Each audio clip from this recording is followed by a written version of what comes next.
الكبسول مو شكليت وتاخذ وقت ما يعجبك، منشول بلاعيمك توجعك، اول شي يجي ببال هواي من عندنا ياخذ كبسول. بس لحظة، هل هذا الشي صحيح؟ تنتشر بين الناس الكبسول المضاد الحيوي يعالج اي شي، وهذا شي غلط. الكبسول هو سلاح مخصص على مود يقتل البكتيريا وبس. اما النشلة والانفلونزا واغلب انواع القحة فهاي سببها فيروسات، والكبسول كل شي ما يسوي. هي شنو المشكلة؟ كل مرة ناخذ بيها كبسول بدون داعي. انت هنا جاي تعلم البكتيريا اللي بجسمك شلون تقاوم وتصير اقوى.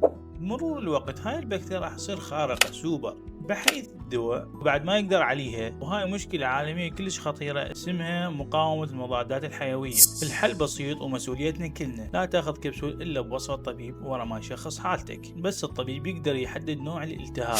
قرارك الصح، انت جاي تحمي نفسك وتحافظ على قوة هذا الدواء للاجيال الجاية. خليك واعي وكون جزء من الحل ومو جزء من المشكلة. سؤال صريح، آخر مرة أخذت بيها كبسول كان بوصفة الطبيب لو من جيبك؟ شاركنا تجربتك قبل لا تبلع الكبسول. تتذكر